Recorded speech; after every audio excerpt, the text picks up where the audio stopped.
केदारनाथ मंदिर से 228 किलो सोना चोरी हो गया है। शंकराचार्य स्वामी अविमुक्तेश्वरानंद हैं जो ये बड़ा आरोप लगाए हैं और उन्होंने मीडिया पर भी सवाल खड़े कर दिए हैं। स्वामी अविमुक्तेश्वरानंद हैं जो कहें कि केदारनाथ मंदिर से 228 किलो सोना चोरी हो गया है और यहाँ पर ही मीडिया भी चुप्पी साधे हुए हैं। मीडिया है जो सवाल नहीं उठाते हैं। जब इस तरीक़ा से मंदिर में से सोना चोरी हो जाती है और वहाँ पर ही शंकराचार्यों को मीडिया के सामने आकर कहना पड़ रहा है कि मीडिया है जो इस पर चुप्पी साधे हुए हैं, मीडिया है जो इस पर सवाल नहीं उठाते हैं। अगर यहीं पर ही बीजेपी के नेता कहीं पर ही अपनी भाषण देते हैं तो वहाँ पर ही मीडिया बीजेपी के नेता के भाषण सबसे पहले सुनाते हैं, लेकिन यहाँ केदारनाथ में 228 किलो सोना चोरी हो गया है। शंकराचार्यों को मीडिया के सामने आकर कहना पड़ रहा है कि मीडिया है जो इस पर सवाल नहीं उठा रहे हैं, मीडिया है जो चुप्पी साधे हुए हैं। सुनिए शंकराचार्य क्या कह रहे हैं। तो सोने का घोटाला हो गया, आप पत्रकार लोग क्यों नहीं उठाते हो? तो जब वहाँ पर घोटाला हो गया तो अब आप दिल्ली में केदारनाथ बना लोगे, वहाँ पर फिर दूसरा घोटाला करोगे। 228 किलो सोना केदारनाथ से गायब कर दिया गया। ये कहाँ का नियम है? क्यों नहीं उठाते हो प्रेस वाले इस बात को? आज तक कोई जांच तक नहीं बैठाई गई। 228 किलो सोना का घोटाला केदारनाथ में हो गया, कौन जिम्मेदार है? क्यों इस बारे में जांच नहीं होती है? क्यों भाई इस बारे में निर्णय नहीं होता है? और अब आप कहेंगे हम दिल्ली में ही केदारनाथ बना लेंगे, ये नहीं हो सकता। दिल्ली में भी केदारनाथ की मंदिर बनाया जा रहा है। लगभग 3 एकड़ में मंदिर के निर्माण किया जा रहा है। 10 जुलाई को उत्तराखंड के मुख्यमंत्री पुष्कर सिंह धामी दिल्ली जाकर भूमि पूजन किए।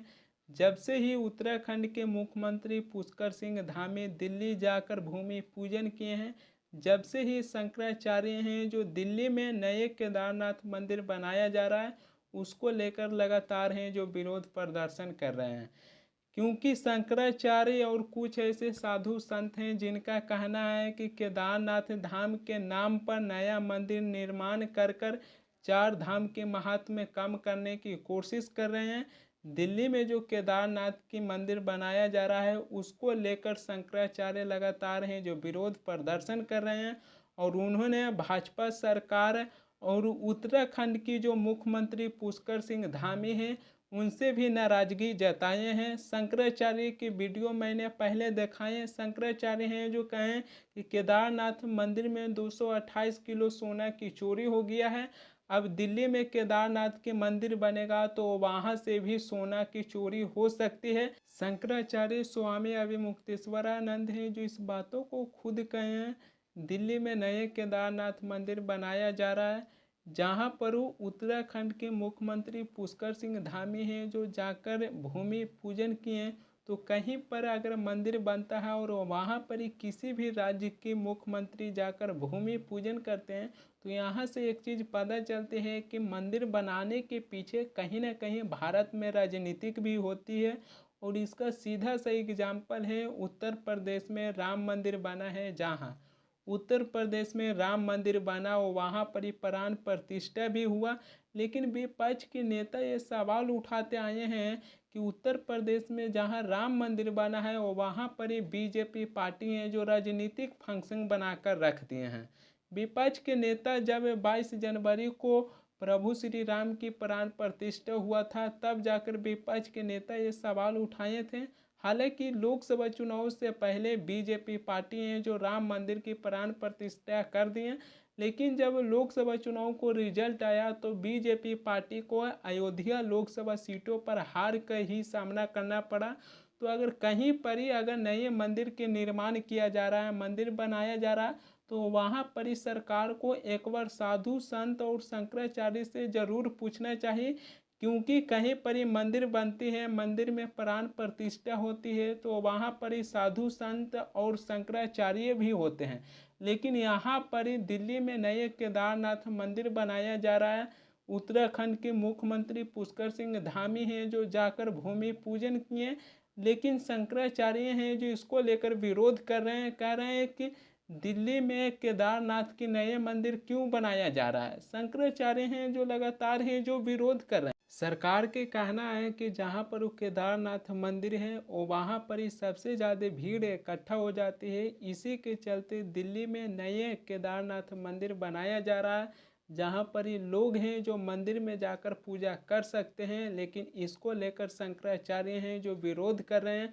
शंकराचार्य हैं जो कहें कि राजनीतिक की लोग धर्म में हस्तक्षेप करना बंद करें। सुनिए शंकराचार्य क्या कह रहे हैं। हम सन्यासी हैं, पॉलिटिकल बयान नहीं देना चाहिए। बिल्कुल सही, एकदम सही है। हम इस सिद्धांत के हैं, लेकिन पॉलिटिकल वाले को भी तो धर्म के मामले में नहीं करना चाहिए, आगे बढ़ना चाहिए। मोदी जी अगर मंदिर में आके धर्म स्थापना करने लगे तो आप लोग उसको एकदम लाइव दिखाओ, और अगर शंकराचार्य मंदिर के बारे में, धर्म के बारे में कुछ बोल दे तो आप कहो कि ये सन्यासी को नहीं करना चाहिए। राजनीतिज्ञ लोग धर्म में हस्तक्षेप बंद करें। हम गारंटी दे रहे हैं कि हम राजनीति में बोलना बंद कर देंगे, लेकिन आप हमारे धर्म में निरंतर हस्तक्षेप करते चले जा रहे हो और हम धर्म के बारे में न बोले। अच्छा, जो राजनीतिज्ञ हैं, क्या उनके जीवन में अगर जो धर्म है उसका पालन उनको नहीं करना चाहिए? क्या हमको एक धर्माचार्य के रूप में किसी को सच्चा हिंदू तो नहीं बताना चाहिए?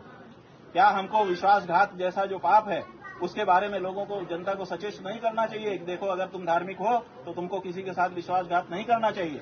ये बात हमको नहीं कहनी चाहिए। हमने कोई राजनीति की बात नहीं कही, हमने धर्म की बात कही है। क्यों? क्योंकि केवल हम हिंदू हैं कह देने से नहीं होगा। जब हम धर्म के मर्म को जानेंगे और उसको अपने जीवन में अपनाएंगे तभी हम हिंदू होंगे। तो धार्मिकता अपने सच्चे स्वरूप में लोगों के जीवन में प्रतिष्ठित हो, उसकी व्याख्या समय समय पर अगर धर्माचार्य नहीं करेगा तो धर्माचार्य अपना कार्य नहीं कर रहा है, ये माना जाएगा। इसलिए जहाँ जैसा मौका होता है वहाँ हम धर्म की व्याख्या करते हैं। हमारा राजनीति से कोई लेना देना नहीं है, लेकिन राजनीतिज्ञ को भी अपने जीवन में धर्म का पालन करना चाहिए, विश्वासघात जैसा कार्य नहीं करना चाहिए। शंकराचार्य यहाँ पर यह भी बातें कहें कि पीएम मोदी अगर मंदिर में जाकर धर्म की स्थापना करते हैं तो आप लोग उसे लाइव दिखाते हैं। लोकसभा चुनाव की 7वें चरण के मतदान खत्म हो गया था तो प्रधानमंत्री मोदी कन्याकुमारी विवेकानंद रॉक में अपने ध्यान लगाने के लिए चल गए थे, जहां पर ही पूरी मीडिया है जो पहुंच गए हैं और मीडिया है जो प्रधानमंत्री मोदी को टीवी न्यूज चैनल पर लाइव दिखाते रह गए। जबकि लोकसभा चुनाव की 7वें चरण के मतदान खत्म होता है उससे पहले ही 48 घंटा पहले लोकसभा चुनाव की प्रचार करना खत्म हो जाता है। लेकिन प्रधानमंत्री मोदी कन्याकुमारी विवेकानंद रॉक में अपने ध्यान लगाने के लिए गए और वहां पर ही मीडिया चली गई और मीडिया है जो टीवी न्यूज चैनल पर प्रधानमंत्री मोदी को दिखाते रह गए। विपक्ष उस समय भी सवाल खड़े किए थे कि क्या प्रधानमंत्री मोदी अकेले में मेडिटेशन नहीं कर सकते हैं। इसी के चलते शंकराचार्य हैं जो कहें कि अगर प्रधानमंत्री मोदी मंदिर में जाकर धर्म की स्थापना करते हैं और हम जब राजनीतिक बयान देते हैं तो कहते हैं कि हम सन्यासी हैं, हमें राजनीति के बारे में नहीं बोलना चाहिए। लेकिन जो राजनेता हैं उनको भी धर्म के मामले में नहीं बोलना चाहिए। शंकराचार्य हैं जो इस बातों को लेकर खुद कहे हैं।